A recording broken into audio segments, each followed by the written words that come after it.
Moj, z Turku vo Fínsku, moje meno je Miro. Čaute, ja som Kika. A obidvaja sme tu teraz za Slovensko na výročnej konferencii Európskeho fóra LGBT kresťanských skupín, kde chceme až do nedele sa s zástupcami a zástupkyňami rôznych LGBTI plus kresťanských skupín z rôznych krajín skúmať, ako otvárať dvere alebo čo to bolo? White Windows? Rozširovať okná cez rôzne workshopy a výmeny o tom, ako posúvať kresťanstvo väčšej inklúzii a diverzite. Dneska sme začali predkonferenciou, kde sme mohli v rôznych témach sa posúvať a poznávať skúsenosti iných ľudí. Kika, ty si bola na akej? Ja som bola na prvej konferencii, čo bola vlastne o Queer Pilgrimage and Spirituality, kde sme išli vlastne na takú malú púť po meste, po Turku a bolo to super, lebo to bolo také naladenie sa do konferencie, ale bolo aj iné na výber, napríklad rozprávanie sa o Biblii, ako nemajú queer témy. To som bol ja, o tom, že aké sú tie homofóbne už dávno prekonané pasáže v Biblii. A dobre? Bolo to zaujímavé, ale ako neviem, či sa dozviem niečo nové o Sodome a Gomore, akože tiež som sa mohol zdieľať účastníkom toho workshopu o tom, ako som musel rímsko-katolickému kňazovi na Slovensku pred 2 týždňami vysvetľovať, že Sodoma a Gomora príbeh nehovorí vlastne o homosexualite, ale je to o niečom inom, ale to je asi väčšiná otázka na Slovensku, že výklad Biblie, to sa stáva v rôznych cirkvách aj na Slovensku, že sa interpretujú biblické pasáže diskriminačne a neautenticky. Možno, že tvoja puť bola lepšia teda. Hej, ako bolo v Turku? To bolo lepšie. Akože fajne, také prvé, aj sme spoznali to mesto, že bolo to super pre mňa spoznať tých ľudí, tým, že je to moja prvýkrát konferencia. Takže vlastne som zvedala, čo bude zajtra, lebo budú pokračovať tie workshopy, ktoré sme dneska začali. Z akých krajín tam boli ľudia v tvojej skupine?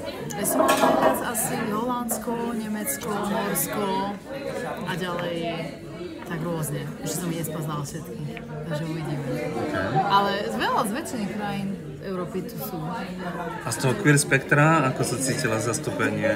Väčšinou ľudia z homosexuálni, bisexuálni, alebo boli tam aj nejaké osoby z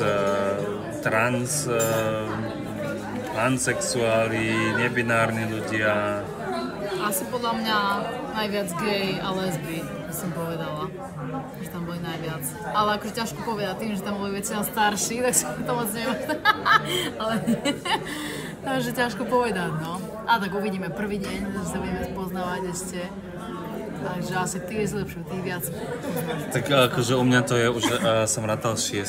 konferencia. Som rád, že teraz my sme prvú konferenciu za ešte Gay Christian Slovakia sa môj predchodca David zúčastnil ešte v Gdaňsku v 2017. Áno, ja som potom v 2018 bol v Taliansku, kde sme ako skupina prvýkrát vstúpili do Európskeho fóra a odtedy som bol asi skoro každý rok. Holandsko, Canterbury, Anglicko. Tam bolo aj Canterbury bolo samozrejme. Čiže mnoho zaujímavých skúseností a mnoho poznatkov, ktoré fakt, že dávajú nám energiu a poznanie a mnoho tie workshopov, ktoré sa zúčastníme, že dokážeme aplikovať potom aj tie skúsenosti na Slovensku. Vieš si predstaviť takú nejakú dlhovú túru cez Žilinu? No jasné, si to viem predstaviť. Aj keď neviem, ako na to reagovali ostatní, ale treba, lebo takéto veci sú najlepšie. Chyba Žiline, taká nejaká queer scéna, viac niečo také, kde by sa mohli ľudia zapojiť, lebo podľa mňa ľudia by sa chceli zapojiť. Kto viedol ten workshop? Sú to odborníci, sú to laici, sú to nejakí duchovní, sú to ľudia z cirkvi, mimo cirkvi? Jedna bola vlastne cirkvi, dve ženy to viedli a jedna bola priamo z Turku, ktorá v podstate má tu na starosti pastoral care a vlastne v cirkvi v Turku a tá ďalšia som zabudla úplne, ale boli jedna Finka a Nemka. Čiže majú priamo v cirkvi poverených pracovníkov duchovných, ktorí sa starajú o pastoráciu LGBT plus ľudí. Takže to bolo skvelé úplne. Naplnilo sa, alebo teda vôbec, aké boli tvoje očakávania, že si prišla do Turku prvýkrát na konferenciu Európskeho fóra? Tak asi také najväčšie je vlastne spoznať nových ľudí z queer scény a kresťanskej scény po celej Európe, lebo je to vždy také povzbudivé sa rozprávať s ľuďmi, čo majú rôzne skúsenosti a že vlastne človek si uvedomí, že nie je v tom sám a môže mať nejaké nové pohľady a potom ich vlastne aplikovať na svoju krajinu. Takže toto sú asi moje najväčšie očakávania, nejako sa dostať do tých príbehov ľudí a zrovna v tejto situácii celoeurópskej alebo globálnej kríze. Takže som zvedavá, teším sa, že čo zažijem tým, že vlastne tu skoro nikoho nepoznám. Takže... A ja môžem povedať, že Kika stretla aj mladých ľudí, že je tu vytvorená aj v rámci Európskeho fóra skupina mladých, ktorí majú aj jedno stretnutie, ktoré bude vo Varšave, myslíš? Cez leto, v auguste. Youth Committee, nejaké 3-4 dní. Polke augusta. A ako sa definujú mladí ľudia? Lebo teraz ja sa tiež ešte stále cítim mladý, že... No presne, že tiež na základe toho, ako sa cítiš. A tak ako... Nie všetci sú tu ako ty, mladý duchom. Ale ja si myslím, že práve, že tu mám pocit, že veľa ľudí, aj keď akože som tu možno najmladšia, hej, ale veľa ľudí... Nie, boli tu aj deti. Deti, myslím, 7-8 ročné. No, ale aj tak proste, že viem sa tu cítiť spoločne s ľuďmi na rovnakej vlne.